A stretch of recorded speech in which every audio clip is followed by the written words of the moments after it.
بالله من الشيطان الرجيم بسم الله الرحمن الرحيم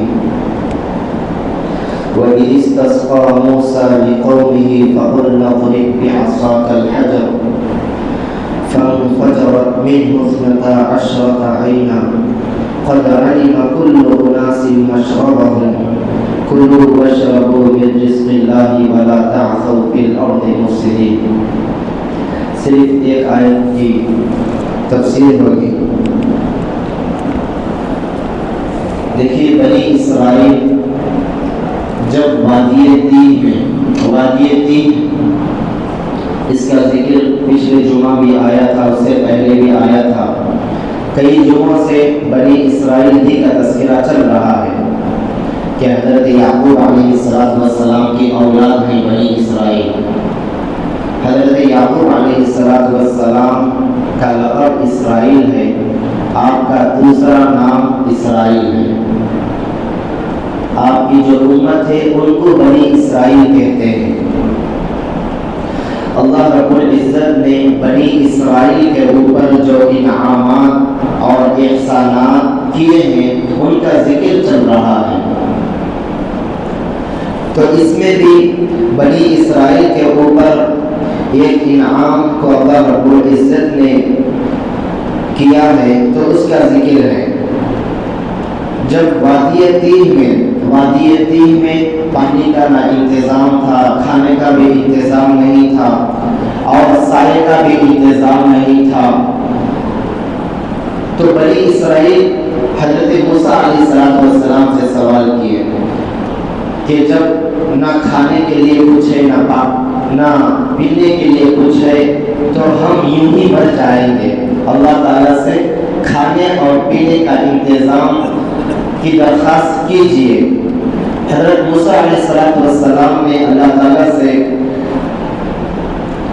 پانی کی درخواست کی تھی تو اللہ رب العزت نے اس کا انتظام کیا تھا, اور کھانے کی درخواست کی تھی تو من اور سلوہ نازل کیا تھا آسمان سے.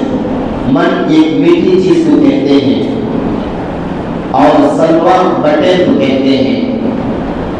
شبنم کی طرح ایک میٹھی چیز ہوتی ہے من, اسی کو عربی میں من کہتے ہیں. یہ رات میں زمین پر اتر کر جم جاتی تھی, اور بٹیر صبح میں زیادہ تعداد میں زیادہ جو در جو وہ بنی اسرائیل کے ہاتھوں میں آسانی سے بنی اسرائیل اس کو پکڑ لیتے تھے بٹیر کو, تو اسے بھون کر کھاتے تھے. من اور سلوہ کھانے کا انتظام ہو گیا, کھانے اور پینے کا. اس کے بعد سائے کی شکایت کی تھی کہ دھوپ کی گرمی زیادہ ہے, تو اللہ رب العزت نے یہ انعام کیا تھا وَظَلَّلْنَا عَلَيْكُمُ الْغَمَامَ کہ بادلوں کو حکم دے دیا تھا کہ وہ جہاں بھی جائیں گے ان کے لیے سایہ کرنا.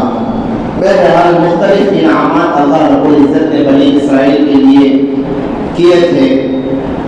تو وادی تیہ میں جب پانی کی تنگی تھی, کھانے پانی کی, تو اس وقت حضرت موسیٰ علیہ السلام سے درخواست کیے کہ پانی کا انتظام کے لیے اللہ تعالیٰ سے دعا کیجیے. تو حضرت موسیٰ علیہ السلام اللہ تعالیٰ سے دعا کیے پانی کے انتظام کے لیے. اللہ تعالیٰ نے حضرت موسیٰ علیہ السلام سے فرمایا آپ کے ہاتھ میں جو عصا ہے, جو لاٹھی ہے, اس کو ایک پتھر پر مارو. حضرت موسیٰ علیہ السلام نے ایک پتھر پر اپنی لاٹھی کو مارا تو اس سے 12 چشمے پھوٹ نکلے, 12 چشمے بہہ پڑے, 12 چشمے نکل گئے. اب 12 ہی کیوں نکلے, 10 15 20 کیوں نہیں نکلے, 12 ہی کیوں نکلے؟ تو مفسرین نے لکھا ہے حضرت یعقوب علیہ السلام کی جو اولاد تھی وہ 12 تھی, اور ہر اولاد کا ایک ایک قبیلہ تھا. ان کے سردار بھی الگ الگ تھے, اور ان کے پورے نظام امور سب کے سب الگ الگ تھے. ان کا سردار الگ, ان کا حاکم الگ. 12 اولاد تھے, 12 قبیلے بن گئے تھے. تو 12 قبیلوں کے واسطے اللہ رب العزت نے 12 چشموں کو ظاہر کیا پتھر پر مارنے کے بعد. اس کے بعد ہر قبیلے والے اپنے اپنے چشمے کو پہچان لیے کہ ہم کو کہاں سے پانی پینا ہے، یہ کہ چشمہ لے لیے۔ اس کے بعد اللہ رب العزت فرما رہے ہیں خوب کھاؤ اور پیو اللہ تعالیٰ کے دیے ہوئے رزق سے، اور حد سے تجاوز کر کے نہ نکلو، زمین پر فساد مچاتے ہوئے نہ نکلو۔ یہ کس کو بیان کر رہے ہیں اللہ رب العزت؟ بارہا میں بتا رہا ہوں، مدینہ المنورہ میں اللہ کے نبی صلی اللہ علیہ وسلم کے زمانے میں جو یہود تھے ان کو بتلا رہے ہیں کہ تمہارے باپ اور دادا کے اوپر فلاں فلاں انعام ہم کر رکھے ہیں، اس انعام کو دیکھ کر تم ایمان لے آؤ، نبی پاک صلی اللہ علیہ وسلم کی پیروی کرو۔ تو ترجمہ دیکھیں، وَإِذِ اسْتَسْقَىٰ مُوسَىٰ لِقَوْمِهِ، اور جب موسیٰ علیہ السلام نے اپنے قوم کے لیے لِقَوْمِهِ اپنے قوم کے لیے پانی کی دعا مانگی اللہ رب العزت سے، فَقُلْنَا اضْرِبْ بِعَصَاكَ الْحَجَرَ، تو اللہ رب العزت کہتے ہیں ہم نے حکم دیا کہ اپنی لاٹھی کو اپنے عصا کو فلاں پتھر پر مارو، پتھر پر مارو، فَانْفَجَرَتْ مِنْهُ اثْنَتَا عَشْرَةَ عَيْنًا، تو اچانک اس پتھر سے 12 چشمے ٹوٹ نکلے، فَانْفَجَرَتْ مِنْهُ اثْنَتَا عَشْرَةَ عَيْنًا قَدْ عَلِمَ كُلُّ أُنَاسٍ مَشْرَبَهُمْ، تحقیق کے جان لیا ان میں کہ ہر شخص اپنی گھاٹ پانی پینے کی جگہ، ہر قوم اپنے اپنے پانی پینے کی جگہ کو جان لیے،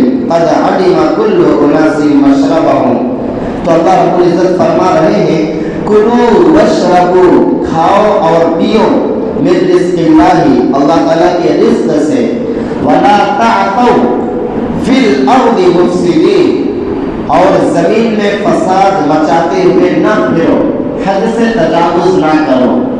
یہ آیت کی تفسیر اور آیت کا ترجمہ ہوا۔ حضرت عبداللہ بن عباس رضی اللہ عنہ فرماتے ہیں کہ جس پتھر کے اوپر حضرت موسیٰ علیہ السلام مارے تھے وہ ایک 4 کونی کا ایک پتھر تھا۔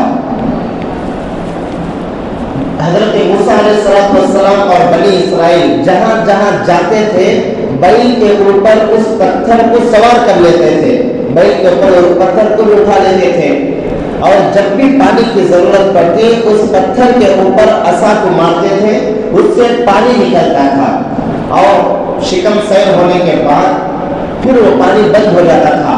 اس پتھر کو پھر اپنی سواری کے اوپر سوار کر کے لے کر چلتے تھے۔ یہ حضرت عبداللہ بن عباس رضی اللہ عنہ کے تفسیر سے معلوم ہوتا ہے۔ یہ قول یہ ہے کہ یہ پتھر جنتی پتھر ہے، جنت سے جنتی پتھر ہے، جنت کا پتھر ہے۔ یہ قول یہ ہے کہ یہ پتھر اور عصا حضرت جنت سے آیا ہوا تھا۔ یہ پتھر حضرت آدم علیہ السلام جب جنت سے آئے تو پتھر کو بھی ساتھ میں لے کر آئے، اور یہ پتھر انبیاء علیہ السلام کے ہاتھوں در ہاتھ منتقل ہوتا تھا۔ حضرت آدم کے ہاتھ میں آیا، اس کے بعد حضرت آدم کے بعد جو نبی تھے ان کے ہاتھ میں آیا، اسی طرح نبیوں کے ہاتھوں میں یہ پتھر آتا رہا۔ حضرت شعیب علیہ السلام کے ہاتھ میں آیا، اس کے بعد حضرت شعیب علیہ السلام نے حضرت موسیٰ علیہ السلام کو یہ پتھر اور لاٹھی کو دیے ہیں۔ یہ ایک قول ہے۔ دیکھیے معجزہ، ایک مرتبہ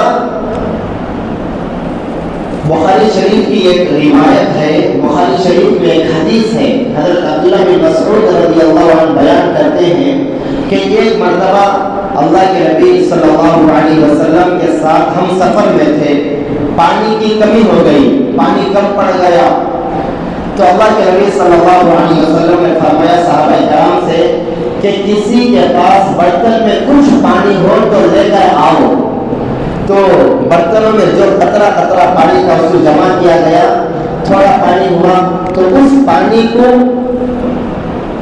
اللہ کے نبی صلی اللہ علیہ وسلم کے پاس صحابہ کرام لے کر آئے،